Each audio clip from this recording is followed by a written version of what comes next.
Well, good morning. It's Jerry Hart here, and a warm welcome to those of you who are not on holiday to the August 2011 monthly tax update webinar. And the first topic is yet another own goal on the administrative side by our friends at HMRC, not content with sending what we would all believe to be inappropriately threatening letters to taxpayers who they reckon have not yet paid their tax, even though in some cases there is proof that they have paid. Notwithstanding that, they are now making mistakes at the other end. In particular, they reckon that they had more self-assessment statements than usual to issue this year, but they don't know why. Next topic, we look at HMRC'S Toolkits. Big developments here. Lots of controversy, of course, about the mere existence of toolkits. Let's remind ourselves that the idea was to issue toolkits on various topics where the revenue say they have come across on a consistent basis errors that people have in their computations and in their self-assessment tax returns.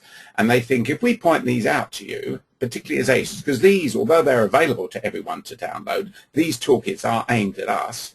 They say if you are aware of the typical errors that we come across, then you can be happy that you won't make them, or they can be happy that you won't make them themselves.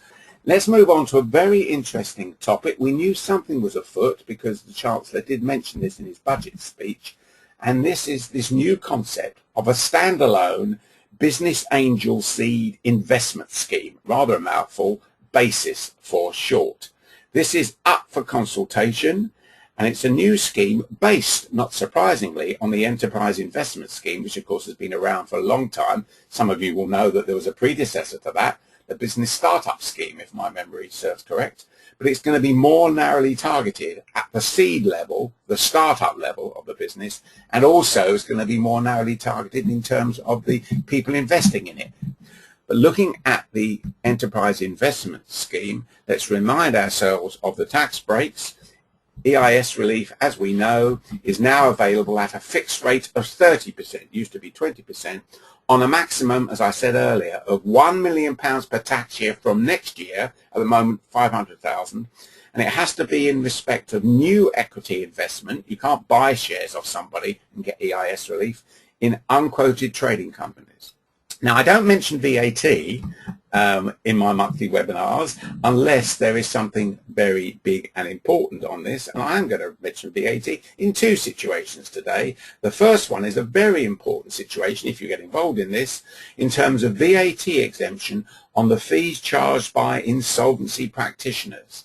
The Revenue have just issued their Revenue and Customs Brief 27/11, which explains their position following the First Tier Tribunal's decision in Paymex Limited, reference UK First Tier Tribunal number 350.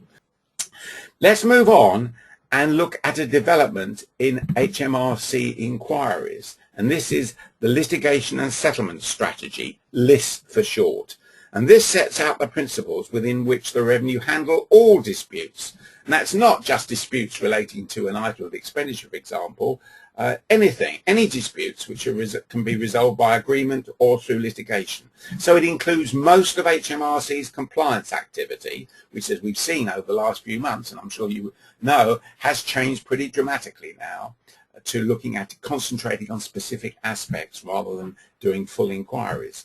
Now, the next VAT that I said I was going to mention is the VAT initiative campaign. This is very interesting because, like all these campaigns, can I put them under tax amnesties? I know the Revenue and the government wouldn't thank me for calling it that, but we do tend to call them amnesties. And the VAT initiative campaign, like I say, like all the others that have been along in recent times, doesn't just apply to VAT. But you may be approached by a trader who feels that he perhaps should be VAT registered but isn't and wants your help. Or, of course, he or she may know full well that they should have been VAT registered.